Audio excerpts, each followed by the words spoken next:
Here we are in the afternoon, preparing to conclude the services on Yom Kippur. Following this, there will be the afternoon service at 3:30, and of course, after that, the Yiska memorial service, and concluding with Ne'ilah. At that time, we will have our illustrious Harvey Fine sounding the shofar for the last time on this high holiday day. In the meantime, there are questions that have been asked over time that I have not had the opportunity to answer, the most important of which seems to be centered around the pandemic we're experiencing right now.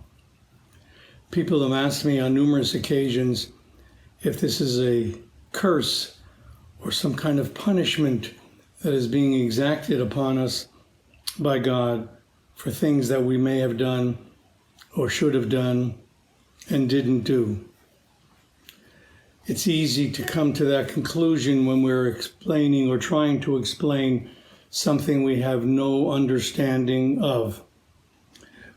We don't know how these things start other than what we're told. But the important thing to remember is that things like this are part of the natural occurrence of things that happen in the universe. We have all kinds of diseases that we've encountered and still do as time goes on, not because of some misbegotten thought of being struck because of some evil thing that's been happening or has happened. The world was created with good and bad. There is a balance that has to be maintained. So there are times when we go through experiences that are trying and defeating and cause us grief and pain. But there are also times when we experience joy and exaltation because good things happen, happy things. We know that different illnesses occur during one's lifetime, and they take on different manifestations over a period of time. But science, in its unique way, finds ways for us to overcome these difficulties. And it will be no different this time either. So rather than look at this as some kind of a punishment, look at it as a test of will. Look at it as an opportunity for us to garner our strength and become more productive and increase our fortitude and the ability to survive. We will survive as human beings have done ever since creation. There are so many traditions we accomplish during this holiday. The one that I remember mostly as a child going to yeshiva was taking a chicken and waving it around our head before the holiday, indicating we were trying to transfer the sins from us to that unfortunate chicken who would be sacrificed later on. We have a symbol of the tashlich prayers that are said when we cast our bread into the water. Hopefully the fish will eat them up and thereby absolve us of all the sins we may have created during the past year. These are symbols to remind us that we attempt at this point in our lives to cleanse ourselves of all the things that have caused us pain so that we can have joy and exaltation and happiness and meaning and fulfillment in our lives. That's what this holiday symbolizes, to teach us the value and purpose of life, to bring it to the forefront so that we can enjoy that which we have. Each stage in our life includes different ordeals, different joys and celebrations, from birth to weddings to bar mitzvahs and all kinds of different anniversaries and birthdays, all the celebrations that give us joy. And of course, there are the unfortunate incidences that cause us pain, such as illness, such as passing, such as memorials. All these things are part of the journey, and we have to accept them as such. And that also is what this holiday represents, to teach us that the journey includes the good as well as the not so good. But we have to learn how to adjust our lives so that it can be part of who we are and not cause us extreme pain and difficulty, because we don't know one important factor, which is the essence of how we overcome these things, and that's called coping. Coping is a mechanism that gives us the ability to do the things we need to move on with our lives, even though we go through different episodes. So that, to me, is the essence of what the holiday is all about. It's also a time, in my opinion, that not to concentrate so much on atonement as much as reconciliation, to reconcile our lives with our friends, our families, and with God, to reconcile who we are so that it can have a significance as we continue to move on. The atonement is just part of that reconciliation, to make sure that we try to improve our lot in life by not repeating the mistakes of the past.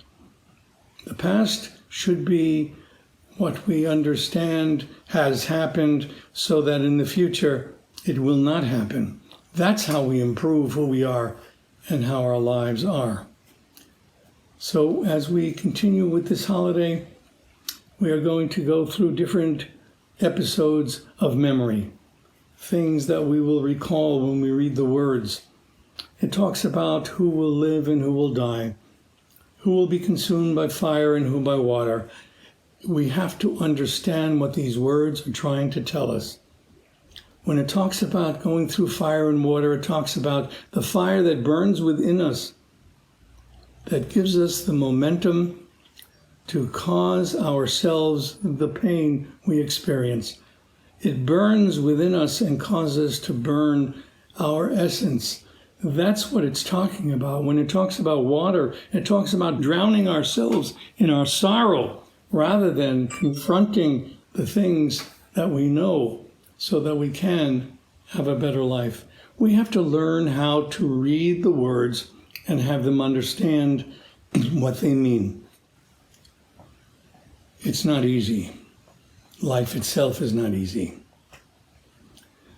And each time we say the words, whether it be the Kol Nidre prayer that talks about our vows, it's not talking about things we say to each other. It's talking about thoughts and feelings as we approach God and talk about the things we have said that we would accomplish during this past year that we have not been able to. These are the kinds of promises we have made to God that need to be reconciled. Because we have good intentions, but sometimes those intentions are overweighed by the experiences we go through with each day of living. I think if we look at the High Holy Days, and in particular Yom Kippur, as a joyous time in our lives, not as a sad time, the joyous time being the acceptance we will receive, not only from God, but from each other, because we are proud and energetic. We have so much more to offer and so much more to give, that we have so much that we have living to do yet.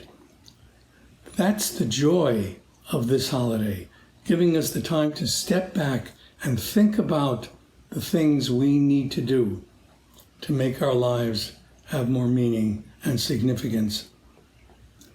That is what Rosh Hashanah and Yom Kippur are all about. And these are some of the questions that I get during the course of the year. Of course, there are the others when I visit people in the hospital or people in hospice, wondering about where they will be, what the future holds for them, how they will be accepted.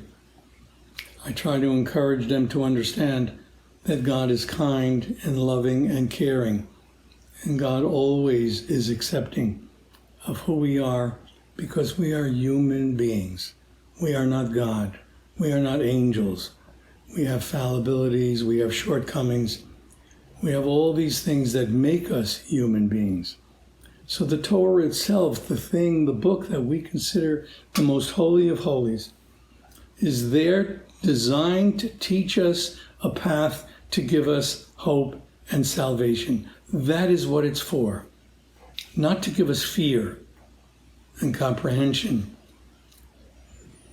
and most of all, not to make us afraid of our connection to God. Look at Rosh Hashanah and Yom Kippur as an adventure in living, an adventure in learning, an adventure in completion, and certainly an adventure in reconciling our lives. So I wish each and every one the sweetest of New Year's, the happiest of New Year's, the most fulfilling of New Year's. And hopefully, as our prayers ascend, God will listen and offer us the opportunity to once again come together in our home away from home, our sacred chapel, where our collective prayers are accepted by God, who waits there for us as we wait for Him. Shana Tova, may we all be inscribed for a year of greatness. Amen.